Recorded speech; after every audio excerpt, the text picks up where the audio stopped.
Hi all. It is the third night in Kyoto for us. Um, it's been a really busy couple days. Sorry I haven't had a chance to do a little film for you sooner. Our first night, we basically got in and went wandering and found out that Kyoto had sakura at Mankai the 30th of March. So they're pretty much all done except for the late blooming trees right now. But those are still really pretty. And they have these shrubs that grow red at first and then turn green after they've been sprouted for a little while. So those are coming out pretty neat right now. Let's see, what all did we do? So our first night, we basically wandered and we found a shopping district that we have not seen all of yet. It apparently is 400 meters long and two side streets, and on both sides of each street is like 120 shops for the entire 400 meters of shopping district. We're surrounded by temples and shrines. We haven't been to many of them though because we keep going to bigger stuff. Yesterday we woke up, had breakfast, and tried our best to get straight out the door so we could go to Fushimi Inari Taisha. But we apparently have developed this habit where unless we're actually checking out, we cannot get out of the hotel in one go. Just not possible. So we came back. I think we got our umbrellas. Something like that. Or something yesterday. But then we went to Fushimi Inari, and it was amazing. The bottom of it, kind of what you expect, a little bit lined with tourist shops and tons of people. And you go up this little hill, and there's a train crossing where you could get killed at.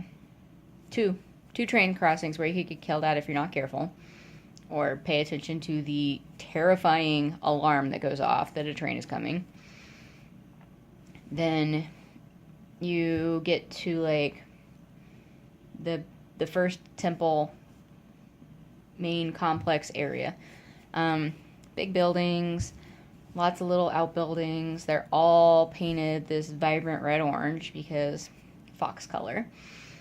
And me and Pete got each other some good luck charms from the shrine. I got him good health to go with his traffic safety and extra good luck fortune that I got him.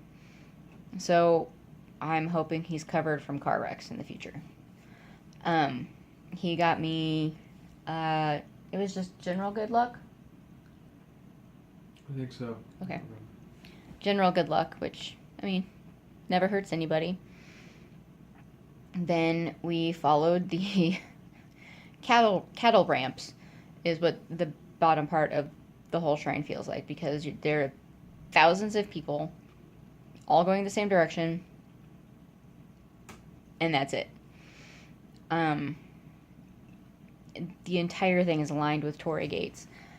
There was a thing we saw online. It said up to 10,000 torii gates. But I'm thinking that that's just the ones on the path. Because all of the individual little shrines have tons of torii gates, from little ones to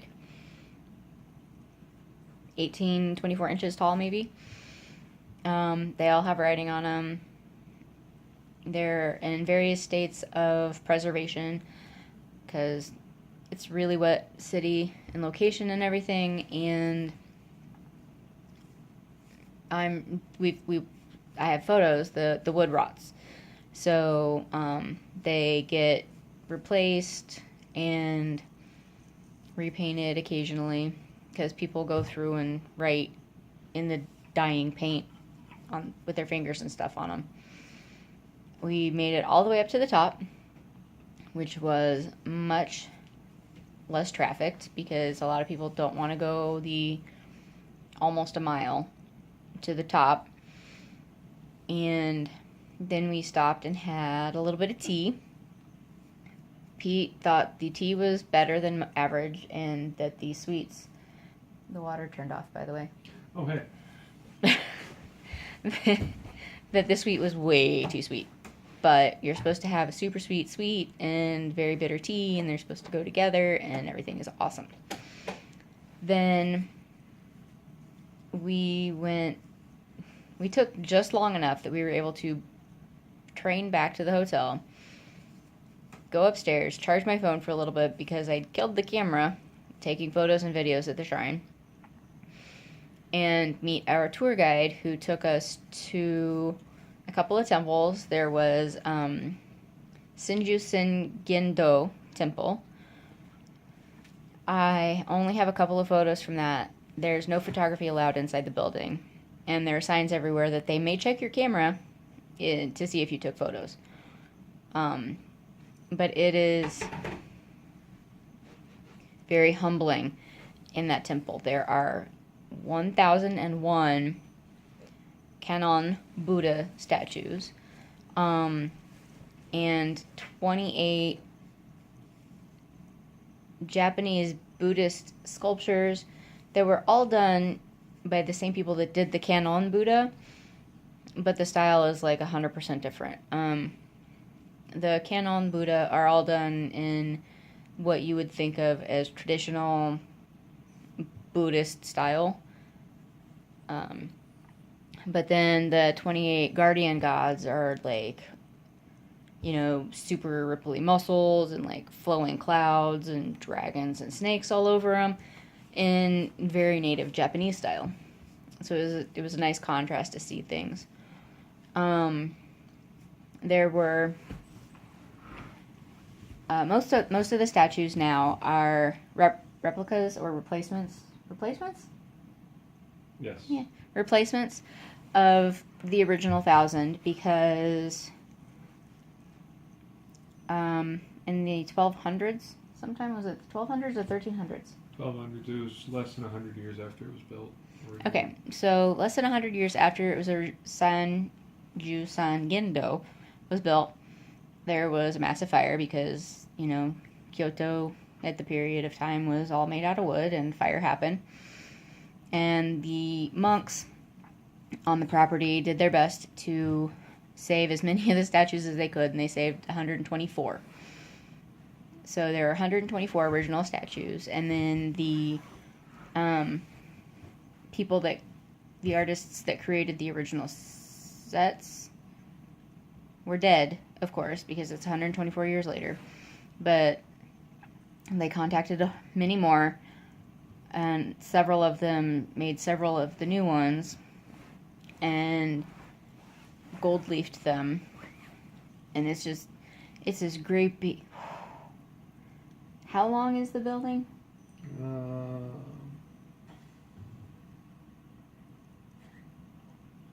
I don't recall. It is the longest freestanding wooden building in the world right now. It's massive.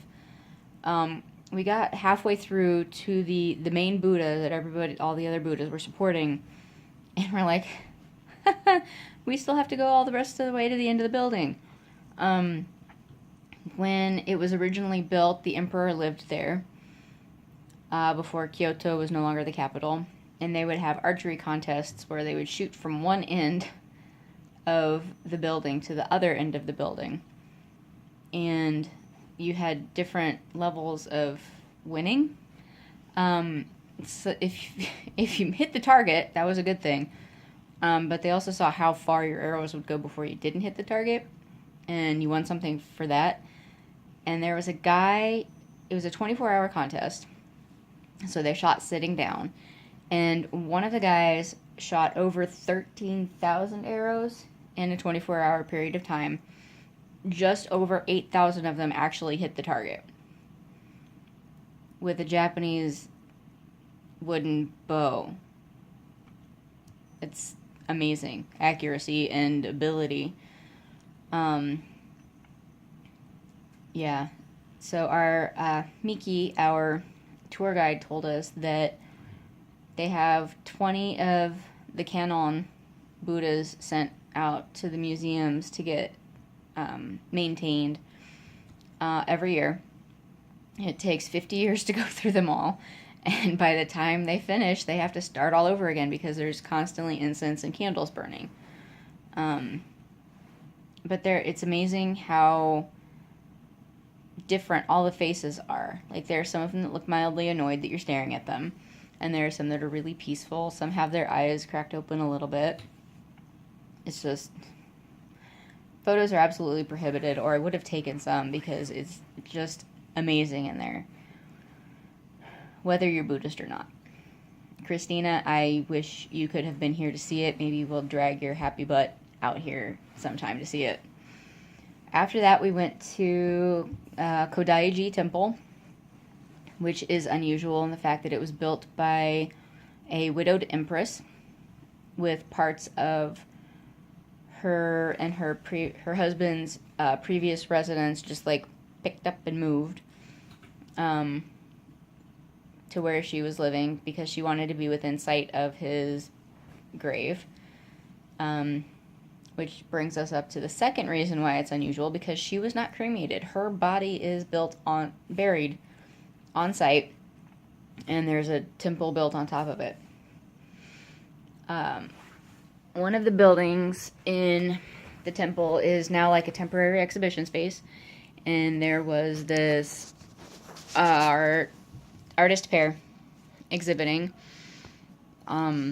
They do like manga art, but also regular kind of street style art combined together, and it was really cool. I got some photos that I'll post of that. Then that led directly into Gion, which is one of the geisha districts in Kyoto. It started around a big... Is it a shrine or a temple? I don't remember. There was a temple at the tip of Gion, so that's probably what you're... Is that the big orange one? Big orange one, yes. That's a temple? Yes. Okay, so it started around... Shrine, I'm sorry.